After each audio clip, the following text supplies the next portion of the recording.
राधे राधे। आप सभी का स्वागत है हमारे श्री जी प्रेम रस चैनल में। आज हम आपको एक ऐसी कथा बताएंगे जो शायद आपने कम ही सुनी होगी। तो आइए जानते हैं उस कथा के बारे में जो एक हाथी और मगरमच्छ की है। हाथी जिनका नाम गज और मगरमच्छ जिसका नाम ग्राह था। गजग्राह की कथा। भगवान श्रीहरि की गज और ग्राह पर कृपा। जो मनुष्य इस कथा को सुनता है उसकी सारी मनोकामना श्री हरि पूर्ण करते हैं। गजराज पूर्व जन्म में कौन थे? गजराजग्राह की कथा इस प्रकार है। द्रविड़ देश में पहले पांड्य राज्य के एक राजा थे इंद्रद्युम्न। वे सदा भगवान के स्मरण, ध्यान, पूजन तथा नाम जप में ही लगे रहते थे। एक बार वे कुलाचल पर्वत पर मौन होकर वानप्रस्थ आश्रम स्वीकार करके श्री हरि की अर्चना करते थे। उसी समय वहां शिष्यों के साथ अगस्त्य जी पधारे। राजा उस समय भगवान के पूजन में लगे थे। न तो कुछ बोले और न उन्होंने उठकर मुनि का सत्कार ही किया। अगस्त्य जी को इससे क्रोध आ गया। उन्होंने शाप देते हुए कहा, यह मूर्ख मत वाले की भांति बन गया है। ब्राह्मण का यह अपमान करता है, इसे गज की योनि प्राप्त हो। शाप देकर अगस्त्य जी चले गए। उनके शाप के प्रभाव से शरीर छूटने पर राजा इंद्रद्युम्न क्षीर सागर के मध्य त्रिकूट पर्वत पर हाथी हुए। वे बड़े ही बलवान थे। उनके भय से वहां व्याघ्र, सिंह भी गुफाओं में छिप जाते थे। एक बार वे गजराज अपने यूथ की हथिनियों और हाथी के बच्चों के साथ वन में घूम रहे थे। धूप लगने पर जब प्यास लगी तब कमल की गंध सूंघते हुए वह यूथ वहां के सरोवर में पहुंचा। वह सरोवर बहुत ही विशाल था। उसमें स्वच्छ जल भरा था। कमल खिले थे। सभी हाथियों ने जल पिया, स्नान किया और परस्पर सूंड में जल लेकर उछालते हुए जल क्रीड़ा करने लगे।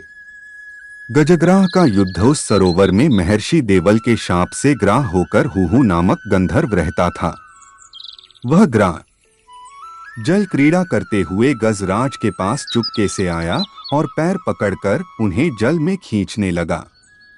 गजराज ने चिंगाड़ मारी। दूसरे हाथियों ने भी सहारा देना चाहा, किंतु ग्राह बहुत बलवान था। दूसरे हाथी शीघ्र ही थक गए। कभी ग्राह जल की ओर खींच ले जाता और कभी गजराज उसे किनारे के पास खींच लाते। इस प्रकार बराबर दोनों एक दूसरे को खींचते रहे। गजराज में हजारों हाथियों के समान बल था, पर वह घटता जाता था। वे थकते जाते थे। ग्राह तो जल का प्राणी था।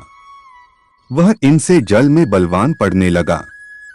जब ग्राह के द्वारा खींचे जाते गजेंद्र बिल्कुल थक गए, उन्हें लगा कि अब डूब जाएंगे, तब उन्होंने भगवान की शरण लेने का निश्चय किया। विष्णु भगवान ने गजराज को डूबने से बचाया।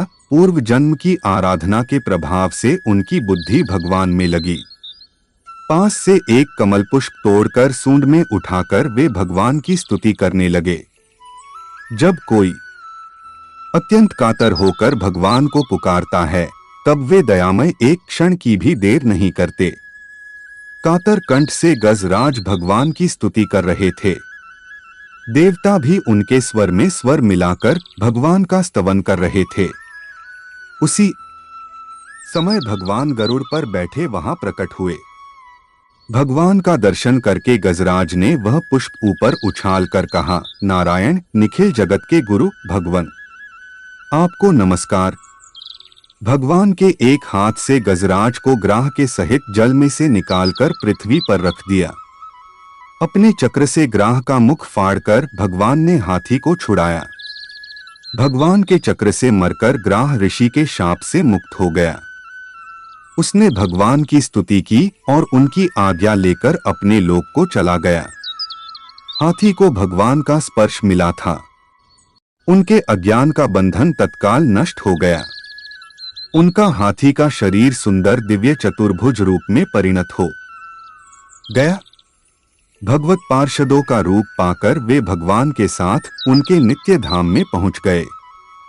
राधे राधे। इसी प्रकार के धार्मिक वीडियो के लिए जुड़े रहे हमारे चैनल से।